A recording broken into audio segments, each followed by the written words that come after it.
Shalom अलैकुम। प्रभु यीशु में भाइयों बहनों को शांति हो। आज का जो हमारा वचन है वो है अफिसियों की पत्री, उसका 5वां भाग 17वीं आयत। इसलिए मूर्ख मत बनो, बल्कि यह जानो कि प्रभु की इच्छा क्या है। पौलुस यहाँ कहता है कि प्रभु की इच्छा ना जानना एक मूर्खता है। पौलुस बहुत ही सही बात कहता है, क्योंकि पौलुस ने खुद ये एक्सपीरियंस करने के बाद और काफ़ी साल प्रभु यीशु के साथ बिताने के बाद ये बात कही है। उसने कोई एक ही दिन में ये सारे पत्र नहीं लिखे थे, पर बहुत समय लगा उसको। और जैसे जैसे वो प्रभु की कृपा में बढ़ता गया, वैसे वैसे वो और कलीसियाओं को भी प्रभु में वृद्धि देना चाहता था, बढ़ाना चाहता था, प्रभु यीशु के और करीब लाना चाहता था। इसलिए वो हर कलीसियाओं को बार बार पत्र लिख के उनको एनकरेज करता, उनको उत्तेजन देता था। इतना ही नहीं, पौलुस कितनी सारी जगह, तब के जो कैथेड्रल थे उन सब में वो बारी बारी जाता था और बहुत सारा टाइम वहाँ बार बार बिताता था, क्योंकि तब सेवकाई करना बहुत मुश्किल था।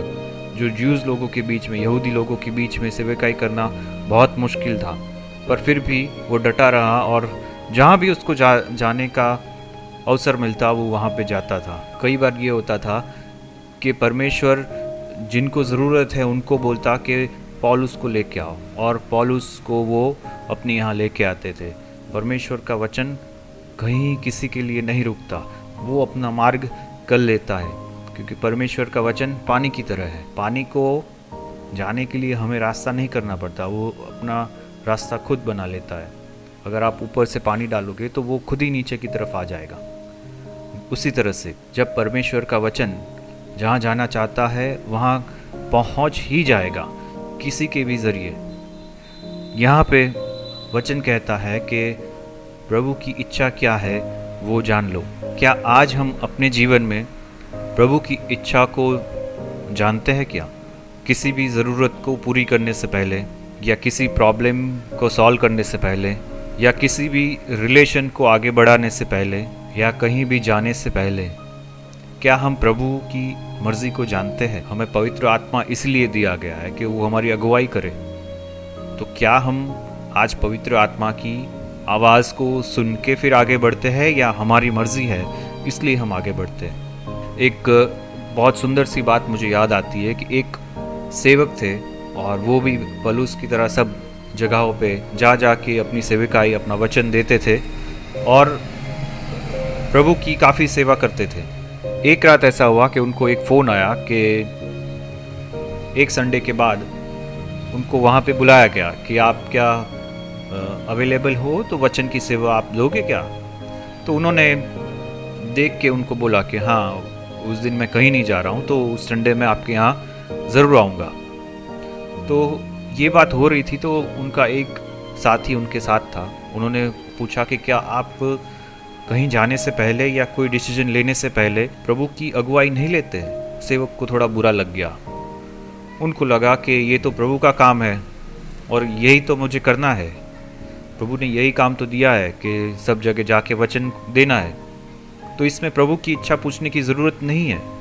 ये समय क्यों जाने देना? मुझे तुरंत जवाब देना चाहिए कि हाँ, मैं रेडी हूँ।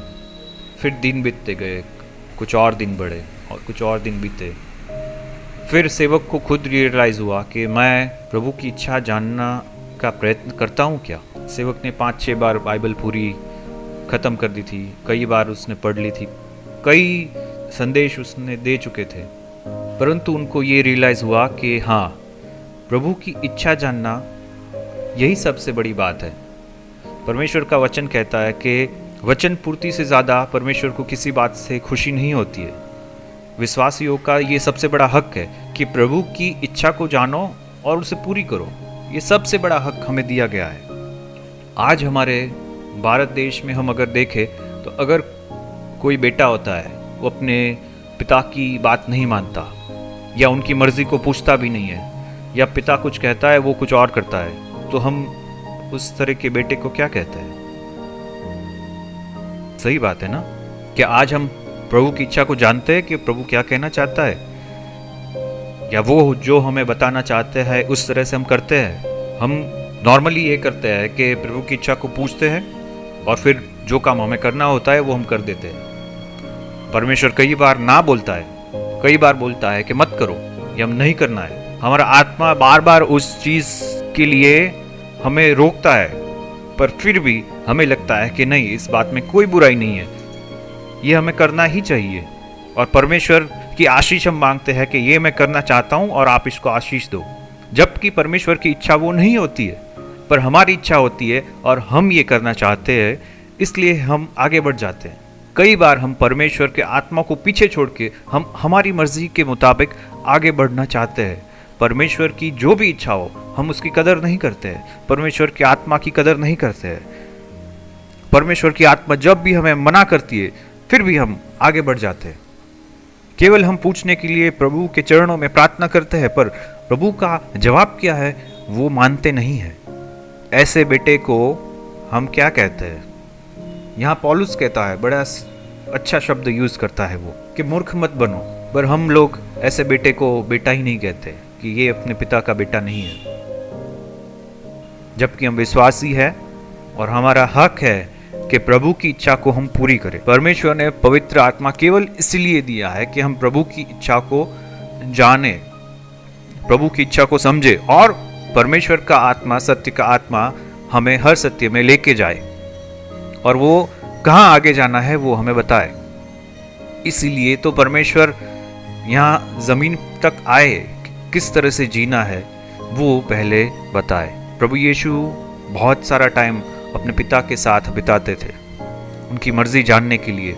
कई बार उन्होंने कहा है कि नहीं, ये मैं नहीं करूँगा, मेरा वक्त नहीं आया है। क्यों? क्योंकि परमेश्वर उनको मना करते थे, या उनके लिए जो समय उन्होंने बताया है वो नहीं आया होता है। तब परमेश्वर हमें भी वो सामर्थ्य दे कि हम हर बात में परमेश्वर की मर्जी को जानें, और जो परमेश्वर की मर्जी हो उस हिसाब से हम उस मर्जी को पूरी करें, चाहे हमारी इच्छा हो या ना हो, पर परमेश्वर की इच्छा है वो ही पूरी हो।